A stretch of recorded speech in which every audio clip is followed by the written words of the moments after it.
नमस्कार, मेरा नाम है अमिताभ और दृष्टि आईएएस के इन-डेप्थ श्रृंखला में आपका स्वागत है। हाल ही में कुछ देशों के द्वारा छात्र वीजा नियमों में बदलाव किया जा रहा है, जिसकी वजह से बड़ी मात्रा में अंतर्राष्ट्रीय छात्र प्रभावित हो रहे हैं। इसमें भारत के भी वे तमाम छात्र हैं जो विभिन्न देशों में जाकर शिक्षा ग्रहण करते हैं। तो कौन से हैं वो देश जिन्होंने अपने इन वीजा नियमों में बदलाव किया है, जिसकी वजह से बड़ी मात्रा में भारतीय छात्र भी प्रभावित हो रहे हैं? क्या उनका प्रभाव है, क्या है वो बदलाव? इसको लेकर हम आपके सामने आज के इस टॉपिक में उपस्थित हैं। तो आइए देखते हैं और शुरू करते हैं आज की चर्चा कि छात्र वीजा नियमों में कुछ देश क्यों कर रहे हैं बदलाव।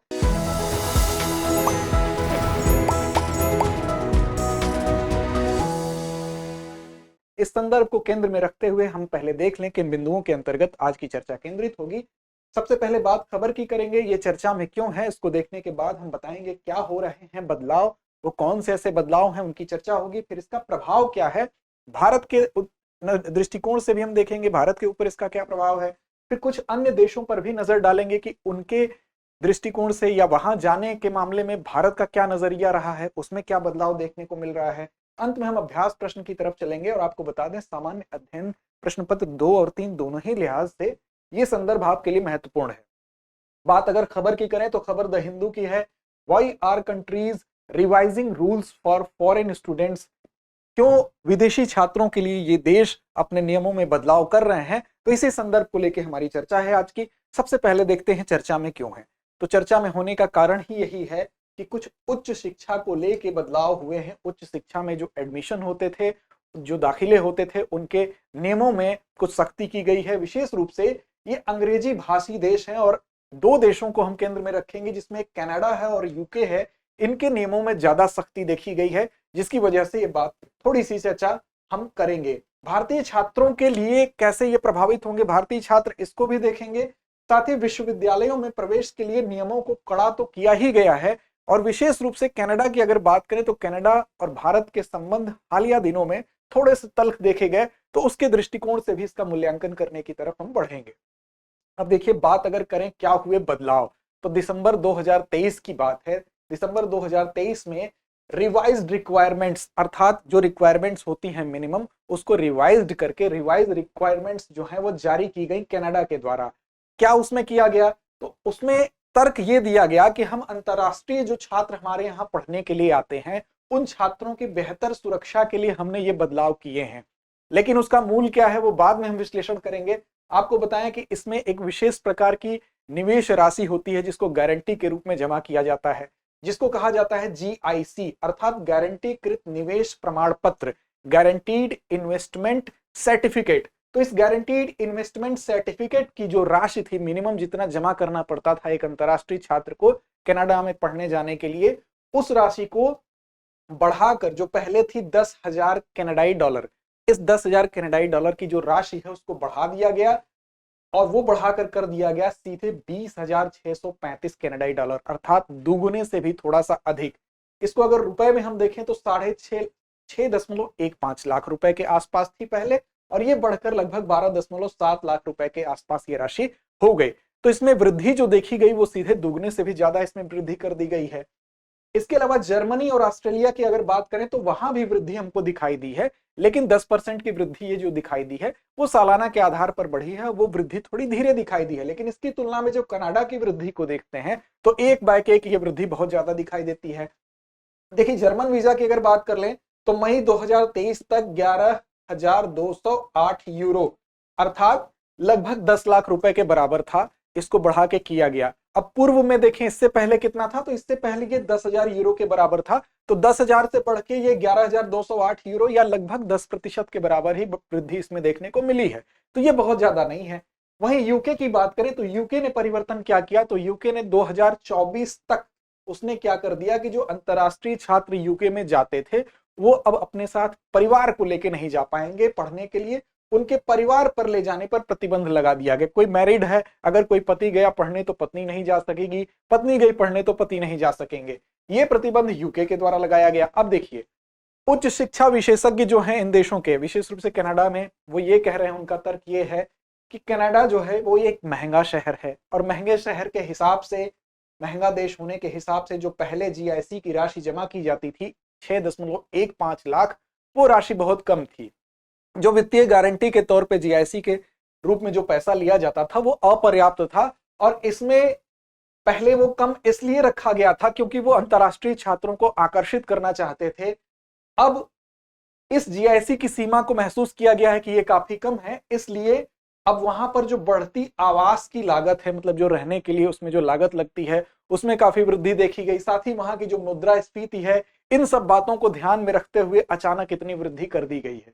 लेकिन अब सवाल ये उठता है कि ये वृद्धि जो की गई है उसका एक दायरा होना चाहिए। इस दायरे पर अगर नजर डालें तो जर्मनी और ऑस्ट्रेलिया ने जो वृद्धि की वो 10% की थी, और इन्होंने ये धीरे धीरे वृद्धि की, साल दर साल वृद्धि की। लेकिन वहीं अगर कनाडा की बात करें तो कनाडा ने अचानक डबल, सीधे 100% की वृद्धि कर दी, एक छलांग लगा दी, और ये बढ़ोतरी एक बार में ही 6.15 लाख से लेकर 12.7 लाख की वृद्धि करी गई।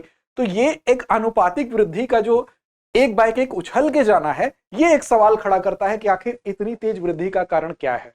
तो इस सवाल का जवाब हमको अगले चरण में देखने को मिलेगा क्या है। देखिए, बेसिकली बात यह है, किसी भी देश में जब पढ़ने जाने के लिए स्टडी वीजा दिया जाता है, एक प्रकार का स्टडी परमिट होता है, वो कि हम आपको परमिट कर रहे हैं कि आप आइए हमारे यहाँ अध्ययन करिए।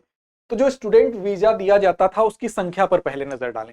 संख्या की जहां तक बात है तो कनाडा की हम बात सबसे पहले करेंगे। कनाडा में इस संख्या को, जो पहले लिमिट 4 लाख की थी, पहले 4 लाख लोग कनाडा में अंतर्राष्ट्रीय छात्र अध्ययन के लिए जाते थे, उसको घटा दिया गया, उसको 3.6 लाख कर दिया गया। पहली बात तो यहां पर रिड्यूस कर दिया गया टोटल संख्या को। अब इसमें जो भारत के लोग पढ़ने जाते थे छात्र, उसको अगर आप देखें तो आपको स्थिति बिल्कुल साफ हो जाएगी। इसका उत्तर आपको यही मिल जाएगा। भारत के जो पढ़ने वाले छात्रों की संख्या है वहां पर, इस 4 लाख जो पहले आंकड़ा था उसमें 1.4 अर्थात 1.4 लाख केवल भारतीय छात्र पढ़ने जाते थे। और भारत और कनाडा के बीच के जो संबंध है वो हालिया दिनों में काफी तल्ख हुए। दोनों देशों ने अपने राजनयिक वापस लिए, कुछ ऐसी राजनीतिक घटनाक्रम हुई जिसकी वजह से संबंध प्रभावित रहे, उससे आप परिचित हैं। इसका परिणाम कहीं ना कहीं इस घटना में हमको दिखाई देता है, इसका प्रभाव दिखाई देता है। तो इससे सबसे ज्यादा अगर कोई प्रभावित होगा तो वो भारतीय छात्र प्रभावित होंगे। अब देखिए, इसमें 80% लोग ऐसे थे जो वहां पर किस प्रकार की शिक्षा लेने जाते थे, डिप्लोमा लेवल का कोर्स करने जाते थे। अब इसके पीछे एक दूसरा तर्क भी है। इस अध्ययन में क्या होता था कि कोई भी डिप्लोमा लेवल का कोर्स करने के लिए अगर आप वहां अप्लाई करते हैं तो आपको वहां का वीजा मिलता था। वीजा के लिए फिर आप अप्लाई करते थे कि फला कोर्स में एडमिशन के लिए हम वहां वीजा अप्लाई कर रहे हैं। अब उसमें क्या होता था, साथ साथ आपके स्पाउस को भी वीजा मिलता था। और आपके स्पाउस अर्थात आप अगर हस्बैंड है तो उसकी वाइफ को, वाइफ है तो उसके हस्बैंड को भी वीजा मिलता था। उनके वीजा पे जो स्पाउस को वीजा मिलता था उस पर वर्क परमिट भी मिलती थी, अर्थात उनको उस ड्यूरेशन में वहां काम करने का भी परमिट मिलता था। अब इसके लिए लोग भारी ऋण लेके इन देशों में चले जाते थे। अब ऐसे में क्या हुआ, अब इन्होंने जो कदम उठाया है कनाडा ने, उसने क्या किया कि स्पाउस वीजा को वर्क परमिट देना बंद कर दिया। मतलब उनके साथ जो वीजा दिया जाता था हस्बैंड या वाइफ को, उसके आधार पर जो वर्क परमिट पहले जारी की जाती थी वो प्रक्रिया बंद कर दी गई। ऐसा करने के पीछे इन्होंने तर्क क्या दिया कि डिप्लोमा मिल्स को ये हतोत्साहित करना चाहते हैं। अब आप सोच रहे होंगे डिप्लोमा मिल्स क्या है, तो कनाडा की गवर्नमेंट ने कहा कि डिप्लोमा मिल्स को हम हतोत्साहित करने के लिए ही ये कदम उठाए हैं, इसकी वजह से हमने ये काम किया है, ये बंद किया है स्पाउस को वर्क परमिट देना। अब डिप्लोमा मिल्स क्या है उसको समझ लेते हैं। दरअसल डिप्लोमा मिल्स नाजायज डिग्री देने वाले या डिग्री बेचने वाली संस्थाएं थी, जो वहां पर ऐसे ही अंतर्राष्ट्रीय छात्र जो आना चाहते थे डिग्री के मार्फत, तो इन डिग्रियों को पैसे की लालच में दे देती थी, बेच देती थी। तो इस शब्द को डिप्लोमा मिल कहा गया। एक प्रकार का ये कारखाना था जो डिग्रियों को निकालता था और लोगों को पैसे की लालच में बेच देता था। ये डिप्लोमा प्रदान करने वाली जो संस्थाएं हैं, जो योग्यताएं देती हैं, इनकी किसी भी प्रकार से मान्यता नहीं है और न ही उचित शैक्षणिक मूल्यांकन पर यह आधारित है। अब देखिए, कोई भी डिग्री होती है, जैसे हमारे यहाँ डिग्रियां मिलती हैं तो यूजीसी के द्वारा सर्टिफाइड है या अलग अलग संस्थाओं से जो मान्यता प्राप्त संस्थाएं हैं। लेकिन वहां पे जो उच्च संस्थाएं हैं, जो उच्च शिक्षण संस्थान की डिग्रियां प्रदान करती थी, वो मान्यता प्राप्त डिग्री नहीं होती थी, लेकिन उसके आधार पर लोग वहां पर चले जाते थे और साथ में स्पाउस वीजा प्राप्त कर वर्क परमिट भी प्राप्त करते थे। ये कहना है वहां की सरकार का, कनाडा का। इस आधार पर उन्होंने इसको हतोत्साहित करने के लिए इस चीज पर रोक लगाई है। अब देखिए, एक और काम होता था कि वहां की डिग्री देने वाली जो संस्थाएं थी वो अपने वेबसाइट्स पर लिखवाती थी कि यूनेस्को द्वारा मान्यता प्राप्त। अब देखिए, यूनेस्को भले ही हायर एजुकेशन के लिए डिग्री प्रदान करने के लिए अधिकृत संस्था नहीं है, लेकिन ऐसा लिखवा देने से लोग एक छलावे में आ जाते थे और विशिष्ट चाल का शिकार हो जाते थे। कनाडा का तर्क यह है कि अपनी बढ़ती जो डिप्लोमा मिल्स है, अर्थात जो फर्जी डिग्रियों के आधार पर वहां लोग जाते थे, उसको हतोत्साहित करना हमारा लक्ष्य है, इसलिए हमने इन वीजाओं को थोड़ा सा स्ट्रिक्ट रूल बनाया है। देखिए, उन्होंने ये भी कहा कि हमने जो मास्टर्स प्रोग्राम है, उस मास्टर्स प्रोग्राम के मानदंडों को अभी भी आसान रखा है। अभी भी मास्टर्स प्रोग्राम करने के लिए 3 साल का वर्क परमिट के लिए आप आवेदन कर सकते हैं, लेकिन जो स्नातक के कार्यक्रम है, स्नातक की डिग्री है, वहां पर सख्त दिशा निर्देश देखने को मिलते हैं, क्योंकि जितने इस प्रकार के डिप्लोमा थे वो स्नातक लेवल में दिखाई दे रहे थे। अब देखिए, एक मामला प्रकाश में आया था हाल ही में। मामला था छत्तीसगढ़ के एक व्यक्ति थे, वो वहां पर एक विश्वविद्यालय में, यार्कले विश्वविद्यालय में उन्होंने डिस्टेंस माध्यम से एडमिशन लिया बीबीए के कोर्स में। 2 साल का कोर्स उन्होंने पूरा भी कर लिया दूरस्थ शिक्षा के माध्यम से, डिस्टेंस से। मई 2024 से अपने तीसरे वर्ष के लिए अब उनको ऑन कैंपस जाके पढ़ने की बात हो रही थी, जिसके लिए उन्होंने वीजा अप्लाई किया था कि आखिरी वर्ष में हम ऑन कैंपस जाके पढ़ना चाहते हैं। ऐसे में उन्होंने जो फीस है वहां की 15,000 कनाडाई डॉलर वो भी जमा कर दिया था, और जीआईसी जो थी, जीआईसी भी $20,900 इन्होंने जमा कर दिया था। अब इसके बाद जो वीजा को लेके हाल ही में जो परिवर्तन हुए, उसके आधार पर इन्होंने जो वीजा अप्लाई किया था उस पर मार्च तक रोक लग गई, जिसकी वजह से ये अब वहां पर नहीं जा सके। तो इससे भारतीय ऐसे बहुत से छात्र हैं जो प्रभावित हुए हैं बीच में इस नियम के बदलाव से। अब कुछ अन्य देशों के रुझान पर भी हम एक नजर डालेंगे। कुछ अन्य देशों की अगर बात करें तो अपग्रेड अब्रॉड की एक रिपोर्ट आई थी। उस रिपोर्ट में कुछ छात्रों का, विशेष रूप से ये संख्या आप देख रहे हैं, 25,000 छात्रों को लेके एक डेटा का विश्लेषण किया गया। उस डेटा के विश्लेषण में क्या हुआ कि जनवरी से जुलाई की जब बात की गई तो वहां पर यह देखा गया कि जिन देशों में जाने के लिए भारतीय छात्रों की रुचि हुई, उसके परसेंटेज को अगर देखें तो जनवरी से जुलाई के बीच में कनाडा जाने वालों की संख्या 18% थी। वहीं जुलाई के बाद आप देखेंगे, जुलाई और दिसंबर के बीच में यह घट के 9.3% हो गई। अर्थात जब भारत और कनाडा के बीच के संबंधों में तल्खी आई तो ये रुझान भी हमको देखने को मिला। उस तल्खी के बाद इस बदलाव ने भी इस रुझान को प्रभावित किया और 18% से वो आंकड़ा गिर के सीधे 9.3% के आसपास आ जाता है। तो ये एक बड़ी गिरावट देखने को मिली है कनाडा जाने को लेके। वहीं जब जर्मनी की बात हो रही है तो जर्मनी में जाने के मामले में आप देखेंगे जो पहले 17% का आंकड़ा था वो बढ़ के 32% हो गया। इसके अलावा Australia, New Zealand, Ireland, Netherland, Finland, Taiwan, Israel, कुछ नए गंतव्य उभर कर भी सामने आए।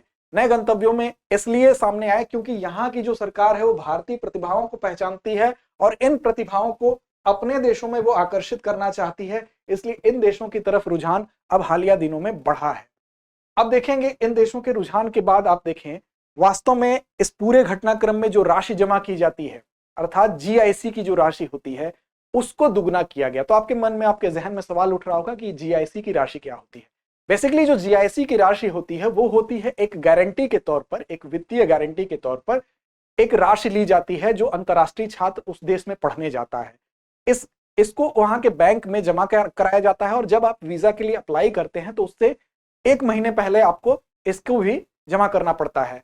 इसमें क्या होता है, बेसिकली जैसे एलआईसी होता है, आपके जीवन की गारंटी देता है, वैसे ये वहां का जीआईसी जो है बेसिकली जो गारंटीड इन्वेस्टमेंट सर्टिफिकेट है, आपको एक प्रमाण पत्र प्रदान किया जाता है कि आप उस देश में ट्यूशन फीस, वहां के रहने के खर्चों के भुगतान को देने में कैपेबल हैं कि नहीं। उस राशि को जो पहले 6.25 लाख के आसपास 6.15 लाख थी, अब सीधे बढ़ाकर दुगना 12.7 लाख एक बैक एक कर दिया गया। तो बेसिकली जीआईसी जो है वो एक तरह से ये चेक करती है कि जो छात्र यहाँ पर पढ़ने आ रहा है वो कहीं ऐसा तो नहीं कि केवल वो राशि जुटाकर दे रहा है, उसके बाद ट्यूशन फीस और वहां रहने का खर्च वहन करने की उसके पास क्षमता ही नहीं है। तो एक वित्तीय गारंटी के प्रमाण पत्र के तौर पर जीआईसी को इस्तेमाल किया जाता है। इसी जीआईसी की राशि को बढ़ा के दुगना किया गया है। अब देखें, भारतीय छात्रों का विदेशों में जो प्रवासन है, विशेष रूप से जो अंग्रेजी भाषी देश कनाडा और यूके में है, ये प्रभावित अगर हो रहा है तो इसमें आप देखेंगे ये जो आवश्यकताएं जारी की गई हैं, इसमें कहीं ना कहीं इन दोनों देशों के बीच बदलते अंतर्राष्ट्रीय संबंध में जो तल्खियां हैं उनका भी रोल है, उनको भी इनकार नहीं किया जा सकता, क्योंकि इससे सबसे ज्यादा अगर कोई छात्र प्रभावित हो रहा है तो वो भारतीय छात्र है। तो उम्मीद है आपको संदर्भ समझ में आया होगा। अब चलते हैं आज की परिपाटी अभ्यास प्रश्न की तरफ। तो आज का अभ्यास प्रश्न आपके सामने है कि हाल ही में कनाडा सरकार ने अंतर्राष्ट्रीय छात्रों द्वारा जीआईसी के तहत जमा करने वाली राशि को बढ़ाकर लगभग कितने कनाडाई डॉलर कर दिया है। आपके सामने ऑप्शन है 12,000, 14,000, 18,000 या 20,000। उम्मीद है आपको संदर्भ समझ में आया होगा। तो इसका सही और सटीक जवाब कमेंट बॉक्स में आपके जवाब की प्रतीक्षा रहेगी। लड़ते रहें, अपने लक्ष्य की ओर बढ़ते रहें। धन्यवाद। डियर व्यूअर्स, अपने एग्जाम की तैयारी को और बेहतर करने के लिए हमारे चैनल को लाइक, शेयर और सब्सक्राइब करना न भूलें।